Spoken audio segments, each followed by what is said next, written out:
Today on the podcast, we have Kieran Drew, an online writer who's seen massive success after quitting his job as a dentist. He's earned over $300,000 this year alone from his courses.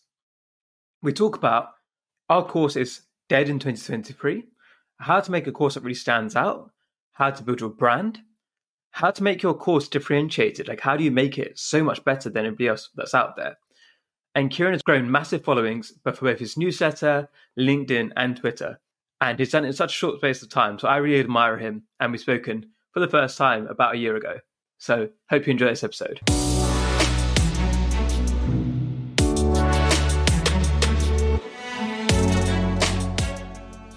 So Kieran, you've obviously done really well with your course launches recently. But many people listening might be thinking, oh, but launching a course in 2023 is dead because there's so much saturation. What would you say to those people? I used to think the same when I started. And what I kind of found out when I was launching this course is that, or actually from my first course and now this one, is people are always looking for new solutions to old problems. And when you buy one course, you don't necessarily move on to the next topic or the next subject. And really what's happening with saturation is this kind of concept called market sophistication, right? So people are seeing the same offers over and over, which means that you're pushed to create something a little bit more unique, something that people haven't heard before. So yes, there are a lot of courses out there, but if you can think of like a big idea, something that makes your course special, and it could just be a framework, a system, a story, a statistic, and you build the course around that, then what happens is when someone who has taken other courses before comes across yours and they go, oh, hey, this is for me, then you absolutely can have, you can have a pretty good launch. So yeah, I think it's kind of like a false belief, to be honest, right? So could you give us like a walkthrough of your current course and how you've been able to stand out in that way, right? Because it's in the writing space. There's lots of courses about writing. How are you able to make your one stand out and make it attractive to potential customers? Yeah, so the backstory for the product is called High Impact Writing. And absolutely writing online, very, very popular, saturated niche. But what I think has been different about mine is more that I have been building in public for 2 years before I actually released these products. And people have seen me go from dentist to writer to entrepreneur just by using these writing principles. And so what actually happened with the course, mate, was I wasn't planning on building it for any time soon. But I kept getting asked, like, where are your systems? And I think it's a really cool quote. I think it's Derek Sivers where it's like, don't build the course unless you're asked to. And because of that, then the course itself is the entire framing is not like a how-to, but a how-I, and showing what I have learned around writing. So I've always said, not an expert here, but I kind of feel like there's a big curse of knowledge between very good writers teaching new writers and someone like me that's just been doing it for a few years. So I think it really stood out to people, A, from the storytelling side, B, because I'm a huge fan of personality-based writing. And I think because content is becoming more generic and more saturated, everyone is understanding the value of having that like personal tone in your writing, which is something I've tried to teach quite well in there. I'm subscribed to a newsletter myself. So we talked for the first time probably a year ago now, I think. And then off the back of that, I subscribed to your newsletter so I can attest to like the personal style of the writing. How have you been able to like really get that connection with people, right? So one thing I know you do is you've got a picture in all of your newsletters, right? At the end, which usually you're holding up a note. And do you think that kind of personal side of things really helped you build out that pipeline so that people will eventually want to buy your course and be asking you to buy that course? Or what other tactics did you use there? Yeah, I mean, there's one overarching strategy really from Paul Graham: do the things that don't scale. And I realized very early on that I wasn't going to be able to compete with the people 2 steps ahead of me in metrics like growth and audience size. But it is remarkable how far you can go by showing how much you care about your audience. And so it's these like series of small touches that begin to stack up. So yes, I have like a personalized photo at the start of every email. Stuff like, for example, if someone buys a product, I send a personalized video thanking them. And, considering we sold 1,000, that was a lot of videos. How do you still manage to keep that up? Still doing it, man. Yeah. It's trying to do it for as long as possible because what I think has happened is that a lot of creators, you begin to think of an audience as like a number on a screen, but they're real people with real problems. And people really appreciate it when you show that you actually care about their success, and they kind of care about yours after. So they support you when you launch, as opposed to deciding whether they're going to buy. They're like, I want to help out that person as well. And then the other side of it, mate, is just, well, it's the writing principle. Be very clear about who you write to. And one thing that I teach everyone is that to make that very simple initially is just to write to yourself, to kind of like to serve your shadow, the person you were yesterday, a few months before. So when I sit down to write, I'm just trying to teach Kieran Drew from 6 months ago how to suck a little bit less than what I did at the time. And that just kind of attracts an audience where you get on, like people feel understood, they feel empathized with, and then all of these stack up to hopefully a nice little tribe of fans. You mentioned how your course is how I rather than how you. And that goes against like a lot of traditional advice I've seen in the past, where people say you should always focus on the audience, always focus on what they can do. And when you went for that strategy, did you have any worries about that? Were you thinking, if I go down this road, then I'm doing something different, maybe people won't react to it? And what's the feedback been like on that style? Because I guess a lot of people listening maybe haven't taken a course that's in that how I scheme. Yeah. Well, the feedback's been brilliant. Feedback's been really cool. And it's an important point to make here. So the way that I frame my advice is how I've done it. But number one rule of storytelling is it's never really about you, it's about the reader. And so you will see for each lesson, actually, when I'm giving the course, every module has an outcome, every lesson has an outcome. And when I start each lesson, I open up with why people should care, which is either the big myth, the big mistake, the big reason why. And I'll say something like, I used to think X, then I found out Y, and now let's show you how it's done. And so it's actually, it seems to be like a lot less imposing of a way to teach, but also show, don't tell, right? I mean, you might have done it before, but I've taken courses where someone like straight away is like, right, do this step, this step, this step, this step. It gets a bit boring and you kind of see what they mean, but you don't really understand it. But when someone's there going, I had that exact pain point you had, and I made this mistake too, let's do this step to save you months. People really resonate with that. And the cool bit with the product, mate, is that obviously we can sell this at scale. And so I tried to look at it just as much as a relationship building asset as a revenue building asset, because, those who are happy once, they'll be happy to buy twice. And the course itself, then once you've taken that course, you know quite a lot about me. And I was actually going through the feedback today for some modifications, and there was loads of that. Someone was like, oh, I liked how you told this little joke about you and your dad at one point. And I was like, I didn't remember that, but it's these little touches that you don't think your audience are picking up on. They kind of leave breadcrumbs to piece together how they perceive you. And so I think it's been really powerful, man. When you were going back to design the course, you said it's scalable, obviously. And I remember last year, cohort-based courses were all the rage, right? Of where you have a specific small number of people, and then you spend a lot of time in it as well. And I think one of the challenges for different people is that they're looking at these different models. And obviously what happens is that everybody who does a different model tells them that their style is the best way to do it. What made you go down the route that you went down? And did you consider other options of courses as well? It's funny you say that, because I used to be very prescriptive in my advice when I started online. This is how you do it. This is how you don't do it. The more I've learned, the more I've actually become that annoying guy that says it depends to pretty much every question. But it does, right? And so you're right in saying everybody was telling me it has to be a cohort. Much more expensive, inbuilt urgency, inbuilt scarcity. And you know what, man? When I'm faced with a business decision these days, I just go on what I like the most. And I've never finished a cohort. I'm not a cohort-based person. I actually feel like they're too slow for me. I love being able to take it on my own time.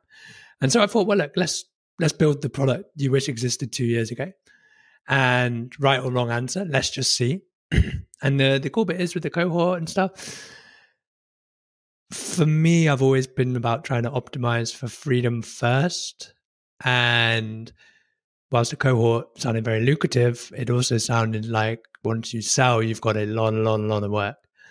And high impact writing was a lot of work beforehand, but I knew once it was built, all I had to do was write from now on. And someone could tell me I could make 5-10K a month just writing. Boom, happy life done. You can take care of the rest later. So it's kind of that whole values first, metrics second thing for decision making. Some people love cohorts, love chatting to people all day. Me personally, I like the self-paced learning model. You created the course, and we understand the principles of like how you were able to make it good, and even in terms of length, how long is the course? Was that a big factor in you thought a lot about, or was it something where you just decided these are lessons that I think are valuable, and this is how long the courses are? How intentional were you about the length of the course? Yeah, it's a tricky one because the shorter the course, the better. Generally, because you want completion rates. Better completion rates, better results, more testimonials. Very hard to teach writing in a short amount of time to properly teach writing. And so what I actually did, mate, was first round of building the course, I put everything in. And I actually gave a beta coaching for 3 months as well. And I tested it on these 6 guys. And then I waited to see what came back. Because you think your systems are brilliant until you try to teach it to other people. And you're like, oh, why aren't you doing this thing I told you? They're like, I didn't really get it. And so by the time I actually came to build the course, I probably removed about 80% of the material because I just wanted 4 clear modules. The lessons had to be 5 to 10 minutes long each only, because I think when you have like a 30-minute lesson in a course, very hard to take, very hard to find a spot at the end of it, and hard to kind of hold attention that whole way through. And what I actually did, mate, was because it's very hard to kill your darlings. You think your advice is really important. And so as a forcing function, I was like, okay, first off, we have to delete like a third of the content. I do that for any time I write. You have to delete a third before you post. So we did that for the course. And then there were a few topics that are useful, but not fundamental. And I took them out and I made them into bonuses. And what actually happens now is that when someone purchases the course, they have a 30-day post-purchase sequence. And at about the 3-week mark, they start getting more bonus material they didn't expect, which is the stuff that didn't make it into the original course. So it's kind of like you're giving the same amount without overwhelming them whilst building up value and getting reciprocation. So quite intentional with it, mate. But I think the core bit that I tell my friends now is 4 modules, 4 big roadblocks, the fundamental information to overcome them, less the better. I think you've got a good idea of like how you've structured the course, why you've done things the way you have. And I think for a lot of people as well who are listening, obviously been through this similar thing as yours, that idea of like doing some coaching first before you create a course can really help you make a better course. Whereas if you're just trying to create a course from scratch, you don't really have the feedback of your ideas and what people have got or haven't. It's harder to really understand that customer market. Whereas when you test your ideas, explain them to people haven't found some bits useful, some bits aren't useful. You then have a better informed decision from what you put in your course. But we've got a good idea now, like what's in your course, why you decided to do that. And you said that people are obviously asking you for this course at this point. But even then, like even with that online presence you had, you still have to market it and still get people to decide, okay, I get these guys emails every week. I can hear his content wherever I want. Why should I pay? How are you able to overcome that barrier of where you obviously give out a lot of your advice for free, as like many creators do. And you were able to then convince those people that I've got even more better information for you. How did you go about that? It was quite a gradual approach. So, I spent a year basically creating loads of free video courses to prove that I was worth investing in. That was the first point, and gave it all away for free to basically get as much attention as possible, build authority. I'm a beginner writer, but began to get quite a lot of trust. And then, when I launched my first product, I only made about $5,000. And that was a year ago in March. And what I did wrong then was I started talking about the product a couple of weeks before. And the only thing I changed this time, which was, in May when we launched again, was I stumbled across this idea from Seth Godin about tension. And what tension is in marketing is it's like pulling an elastic band. And the longer you can pull this band and the harder you can pull it, when you eventually let go, the bigger the snap at the end. And the way that worked with marketing then, man, was January 2023, in my newsletter, I began every newsletter edition just carrying on what I was doing before. But at the bottom, I would let them know that if you enjoyed this is going to be a key principle inside my new course. Didn't even know what the course was called at the time. Just click here to join the waitlist. And so every single newsletter began to build up tension because people were like, oh man, if this guy's got these quite cool ideas, I've just registered to say I'd like to hear more about that. And I began to gather data about what people actually liked as well, so that when it came to launch week and stuff, I knew what to talk about. And then in terms of overcoming that resistance, it's about building up desire, right? So I began telling a story months before the product actually came out. So like we started with that building up the tension, but then I began building the course in public. And I began telling people stuff like, for example, deleting all of the material, writing the course out by hand, showing how that I was taking it extremely seriously, that this was going to be something very high quality, and it helps if you believe that. So by the time that email went out expressing that the course was available, nobody was surprised. People were excited. And the reason people buy when they're emotional, and excitement and curiosity is that's all I was building beforehand. And it was a high price point for our space. So like I said, we're in the writing space on Twitter. Everyone charges about $150. Mine was $300. But obviously that went really well. So it's all about like the story you tell before the launch. So that by the time you actually launch, people are ready to go. Obviously, what people see as the headlines, right, is that you had a launch that made X amount in like a certain amount of time. But if you get, obviously, is that launch had that huge amount of work behind it to get to that point. It's not a case of like you just woke up one day, made a course, and it made this amount of money.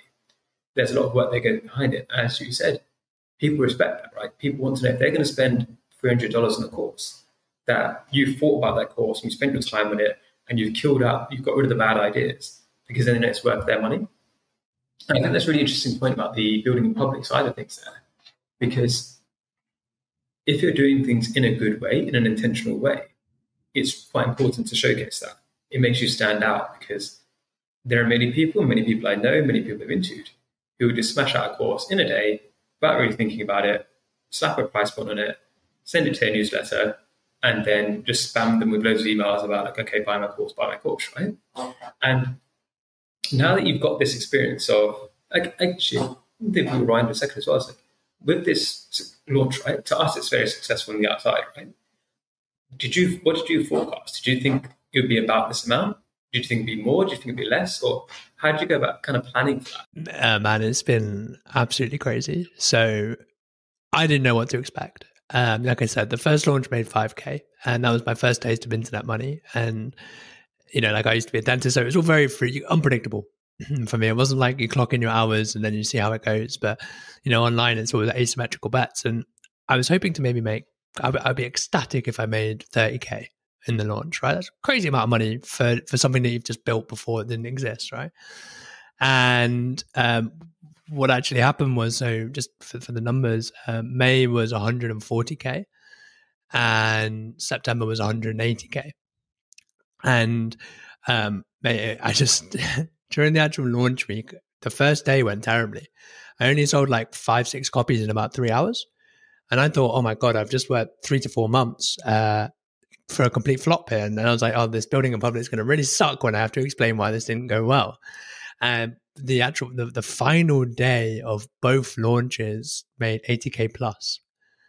And watching that happen, like, it was very, very humbling, very big pinch yourself moment, and a little strange too, because I've tripled the business total revenue in 4 months. You kind of like, you push so hard for something, and then suddenly you're there, and you're just left with this like vast abyss of options, and what the hell do I do next? So yeah, it's been a roller coaster, man. Like, I still don't know how to predict. Like, when it came to September, I thought impossible to get 6 figures again. Like, there can't be enough customers left. But I did just do the exact same principles. So the day that High Impact Writing, the cart closed in May, I began working with all the customers, giving free webinars, Q&As, bonuses, getting all their feedback. I had to refilm half the course, cut out bits, add more bits, and told everyone else that's what I was doing. So by the time it came to September, I think there was 100 testimonials, 40 affiliates, so much word of mouth on Twitter. I barely had to market it myself, which is really, really nice to see. So it just blown up again, and I can't predict it, man. Like, it's a really nice place to be. You said the cart closed there in May. So for the audience to understand this, it's it. The course is only open for 5 days to buy. And then people couldn't buy it until September? Or were you still able to like get people to buy it through Okay, interesting. Yeah. So this is the one thing that people got quite curious about, because they're like, why would you stop selling a product that has no cost of delivery? You're not kind of burning sales. And I think it was the best decision I made because two reasons. It helped me frame natural urgency and scarcity to people that were going to buy. I just said, look, Scores comes out for 4 days. And the reason it comes out for 4 days, there's two reasons. Number one, I want to reward early adopters, which is a fair enough thing to say. You want to take action now, you get a bit of a head start. Number two, I explained that it's my whole mission to build a great course. And to do that, I need to work closely with customers. So I don't want more customers coming in. I want 3 months where I can just go all in helping these people. And that's what I did. Like, I actually lost money for the next 3 months. Obviously, I had some in the bank from the launch, so still very scary as an entrepreneur though. And so the way that I kind of look at it is that when the day you sell the product is the day you start building it.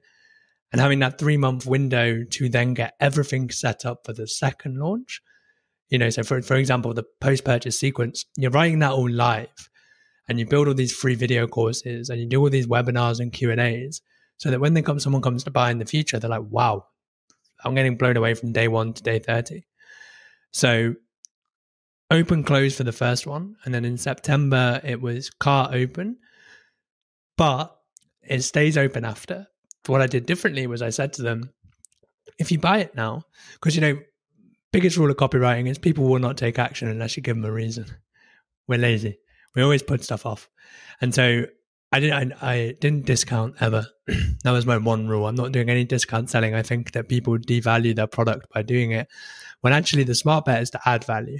And so I said to people, if you buy the course in the next 4 days, you will get the recorded webinar that I gave in May. Plus, you're going to be invited to a new live webinar on how to start and scale your newsletter as a writer. And all I did for that was I asked all my current customers what they would like next. And then I built that for them. And then so my current customers get 2 bonus webinars. Everyone who buys one gets a recorded. And it was a nice incentive to just say, like, look, actually, and again, it's quite nice copy to be able to say this in your emails. I was like, look, buy it now or don't. You can go buy it in a month. It's cool. We don't need you to buy it now. But if you would like this webinar, deadline is tomorrow. Which is much nicer than just going, it's 50% off. And if you don't buy now, like, it's gone forever and all that crap. So that's how I've been doing it, man. I think that's really brave of you to close the course how you did. Because, like you said, I imagine that position is very difficult to say. People, like, I'm guessing people messaging, like, I want to buy the course. Like, why is it not open? Why can I not buy it? And you had to basically say no to their money because you were committed to improving the quality. Yeah. We probably turned down there's about 20K that we turned down over the next few months. But on the flip side, if they really wanted it, they were waiting for September. So we probably caught up a lot of that on the back end. And like I said, I think in terms of if you're just looking at it from a sheer number perspective, I think that's the only reason we got another 6-figure launch in September, was because we'd done so much work making happy customers in the first place. Word of mouth marketing is just so powerful. So it's a model that I think everyone should do, like long-term relationships over short-term revenue. And so we're getting towards the end of the episode now, but I'd love to hear what's the vision for the future now, right? So you've had these 2 big launches. What are you looking forward to? What's in the pipeline? I'm not too sure, which is quite interesting. I mean, it's been a crazy journey. Like I said, when we met, it was completely different a year ago. And I think right now, the key is basically to keep doing what I really enjoy, which is writing. Keep getting better at writing, because the way I see it, the better you write online, the better everything goes. So that's the one prong of it. And then the other side of it is I actually really enjoyed the product building. I found it very energizing, a little bloody tiring, the launches. And so instead of it being like, we have to take the business in this direction, I have a list of problems that I have an audience who trust me to solve. And the plan is to start asking them what they want, building it, selling it, cycling through, and then just learning how to build a lot of leverage and systems around the email list. So yeah, I'm really excited for it, man. We're going to quick fire questions now. So are there 3 people that you'd love to shout out that you think are doing incredible work? Anything the audience should be paying attention to? Yes. So there's a guy called Ollie Richards. who builds education businesses. He's got story learning. I think really, really smart in terms of what he's teaching. To be honest, to marketers, people will know this, but the person that's probably making the most impact to me at the moment is a guy called Alan Sultanic. Don't know him personally, but he's just started writing on Twitter, and his level of advice around how to write to people and the psychology behind building a business is second to none. And along that line, just had a lovely call a couple of days ago with David Deutsch, who very popular OG copywriter. He's just come over to Twitter too, and it's really nice to see. These are three people who have small audiences, but if it was reflected by the knowledge that they have and the experience they have, they would have my audience and I would have theirs. So I'd recommend those three people. Well worth checking out. And let's say people listening right now want to find out more about you, what you're up to.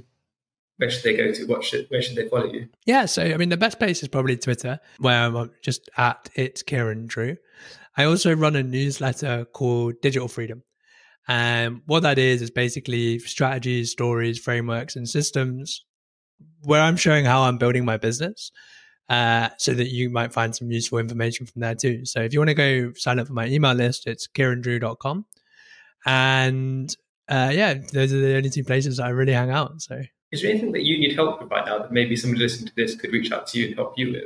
Ironically, I've been trying to speak to as many people as possible for help on the next step. So I think the thing that's really on my mind at the moment is systemizing process and nailing strategy, business strategy, because what's happened is the more leverage you build, so very grateful to say, we're about 200,000 followers now. I've realized how important one good decision becomes. And so something where a year ago I'm like, fuck it, just go do it. Now I'm like trying to plan every single thing. And it's really interesting talking to people a few steps ahead, like yourself, where you hear little tidbits and you're like, that's the stuff I need to be doing. So if anyone's building a business and has great advice, please do reach out. So awesome. So thanks so much for coming on today. Have you got any final words for the audience? No, just thank you for listening. And if I can help you guys with anything, please just drop me a DM. Doors are always open.